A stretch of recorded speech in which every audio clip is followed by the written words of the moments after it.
Praise the lord. ప్రభువైన యేసుక్రీస్తు నామములో ఈ కార్యక్రమాలు వీక్షిస్తున్న మీ అందరికీ ఈ ఉదయకాలమే ప్రభు పేరట మీ అందరికీ వందనాలు తెలియజేస్తున్నాం.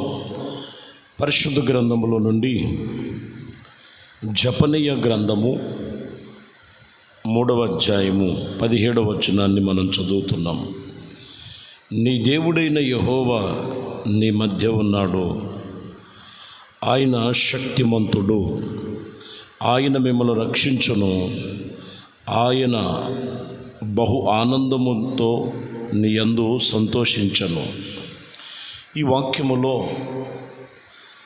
ఆయన శక్తిమంతుడు,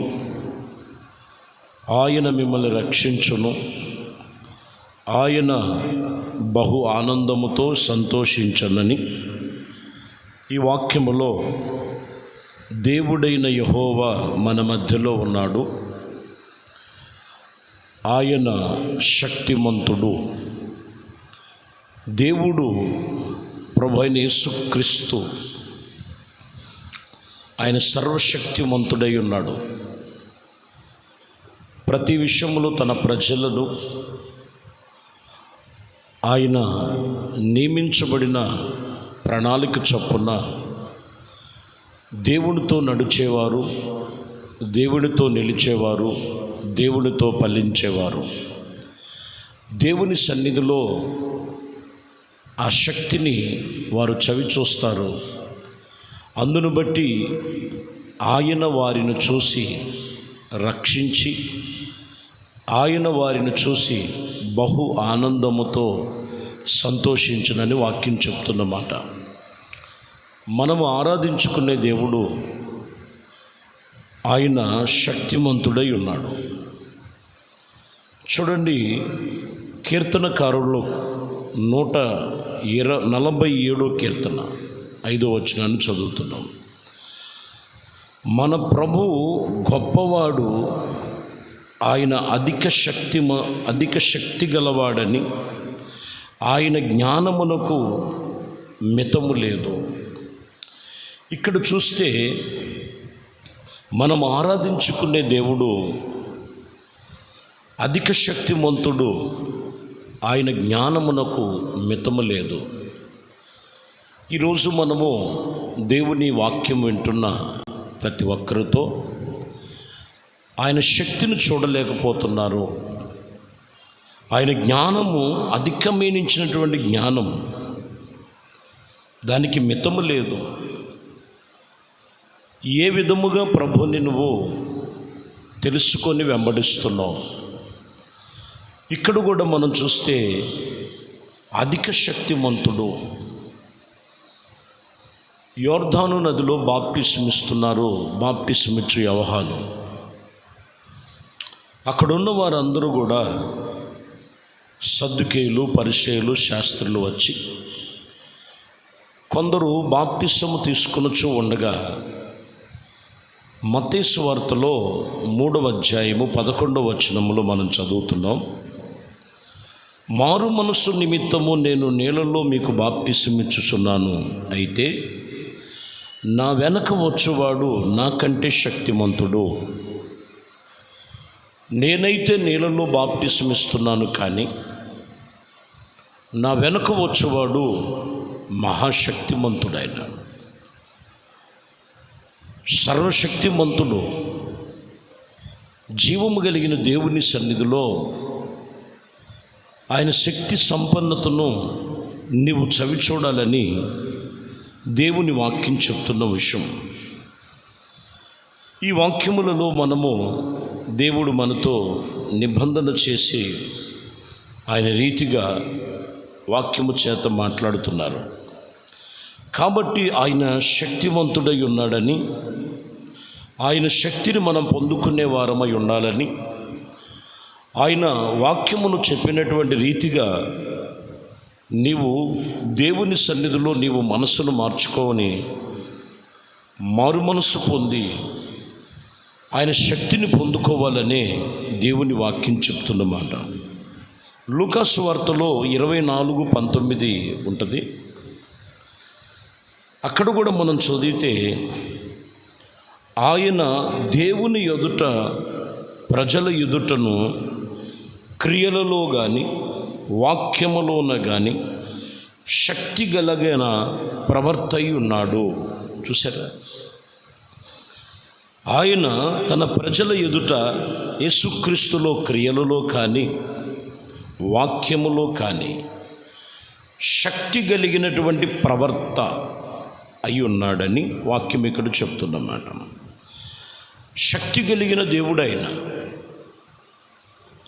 క్రియలలో కూడా, వాక్యములో బోధించటంలో కూడా.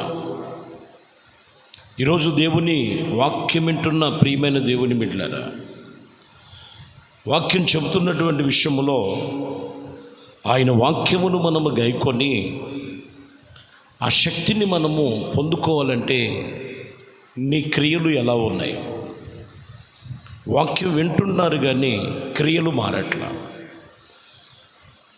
యేసుక్రీస్తు అక్కడ వాక్యం బోధిస్తున్నారు, వాక్యములో కానీ క్రియలలో కానీ శక్తిమంతుడై ఉన్నట్లుగా రాయబడింది.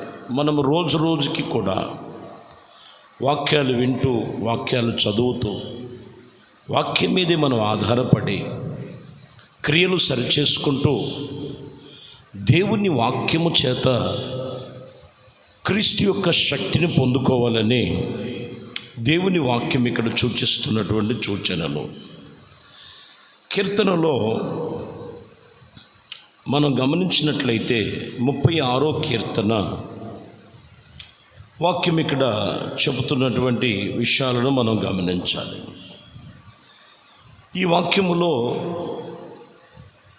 మీరు ఆలోచించుము, మీ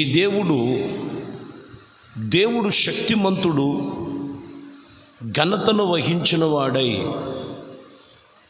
ఆయనను పోలిన బోధకుడు ఎవడు అని రాయబడి ఉంది. ఆయన శక్తిమంతుడై ఉండి ఆయన పోలికగా పోల్చినటువంటి వారిని ఎవరిని కూడా బైబిల్లో పోల్చలేదు. అంత శక్తిమంతుడై ఉన్నాడు, అంత గొప్పమైనటువంటి కార్యములు కలిగిన వాడై ఉన్నాడు. కాబట్టి ప్రియమైన దేవుని బిడ్డలారా, ఈరోజు ఈ ఉదయకాలమే దేవుడు వాక్యం చెప్తున్నమాట. ఈ విషయాల్లో 4 విషయాలు మనం తెలుసుకోవాలి. ఆయన మొదటిగా శక్తిమంతుడై ఉన్నాడు. ఆయన యొద్దకు వచ్చిన మీరు నిన్ను చూసి ఆయన సంతోషించాలి, నిన్ను చూసి ఆనందించాలి. ఎప్పుడు నిన్ను చూసి సంతోషం, ఆనందం కలుగుతుందో ఆయన శక్తిని పొందుకొని రక్షించబడిన వారు ఎవరైతే ఉంటారో అట్టివారు క్రీస్తును వెంబడిస్తూ ఉన్నప్పుడు ఆయన వారిని చూసి శక్తి వారిలో కలుగునట్లు సంతోషముతో వారిని ప్రభువు నింపుతాడని వాక్యం చెప్తున్నమాట. రెండో విషయములో అధిక శక్తిమంతుడై ఉన్నాడు కాబట్టి ఆయన గొప్పవాడని నువ్వు తెలుసుకొని జ్ఞానమునకు మించిన కృపా సమాధానము దేవుని వాక్యము చేత నువ్వు సరిచేసుకోవాలని రెండో సూచనలు చూపిస్తున్నమాట.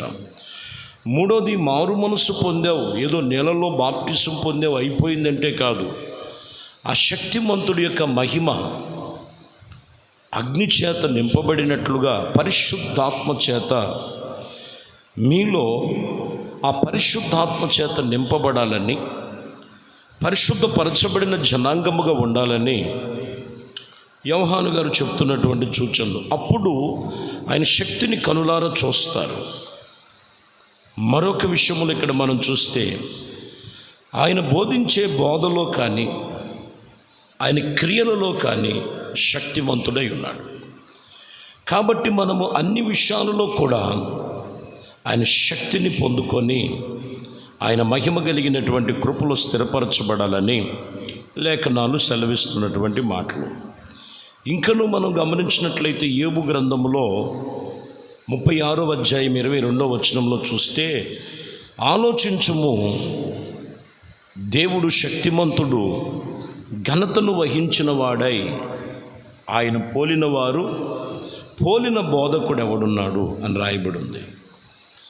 గమనించి ప్రియమైన దేవుని బిడ్డలారా, ఆయన పోలికన కలిగిన వారు ఎవరై ఉన్నారని ఆలోచించమని దేవుని వాక్యం చెప్తున్నమాట. కాబట్టి ఈ ఉదయమే ఆయన శక్తిమంతుడు, ఆయన శక్తి నీలో కలిగి ఉండాలంటే వాక్యము చేత నీ మనసును సరిచేసుకొని, క్రియలు చేత నీ యొక్క జీవితాన్ని మలుచుకొని, దేవుని వాక్యము విని బాప్టిసము పొంది పరిశుద్ధాత్మైన అనుభవము చేత నీవు నడిపించబడినప్పుడు ఆయన శక్తిని, ఆయన ప్రణాళికను చూడగలుగుతావు. ఆయన కృప నీకు తోడై ఉంటుంది. కాబట్టి ఉదయమే నేను ప్రకటిస్తున్న యేసుక్రీస్తు శక్తిమంతుడై ఉన్నాడు. ఆయన శక్తిని నీకును నీ కుటుంబానికి కలుగునట్లు ఈ వాక్యమును బట్టి మీ మనసులు మార్చుకొని ఆయన శక్తిని ఎంతో భయభక్తులతో అనుసరించేవారుగా ఉండాలని దేవుడి మాటలు సూచిస్తూ కళ్ళు మూసి మీ కొరకు ఒక ప్రార్థన చేస్తాను. ప్రార్థనలో ఏకీభవించండి. పరిశుద్ధుడా, ప్రేమ కలిగిన తండ్రి, దయగలిగిన మా ప్రభువా, మీ శ్రేష్టమైన పరిశుద్ధ నామమును బట్టి మీ వందనాలు, స్తుతులు, స్తోత్రాలు చెల్లిస్తున్నాం.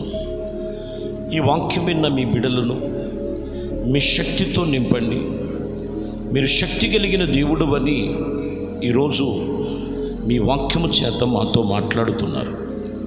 ఎవరు బలహీనులుగా ఉన్నారు, ఎవరు క్రియలలో లోపము కలిగి ఉన్నారు, ఎవరు మారు మనసు పొంది తిరిగి మరలా లోకములో జీవిస్తున్నారో అట్టి వారందరినీ మరలు కొలిపి మీ శక్తిని మరొక్కసారి ప్రత్యక్షపరిచి వారి జీవితాలను నూతనపరచమని, ఘనత, మహిమ, ప్రభావాలు మీకే పొందుకోమని నజరేయుడనే యేసుక్రీస్తు నామములో ప్రార్థించి వేడుకొనుచున్నాము తండ్రి. ఆమేన్. ప్రభు మిమ్మల్ని దీవించునుగాక.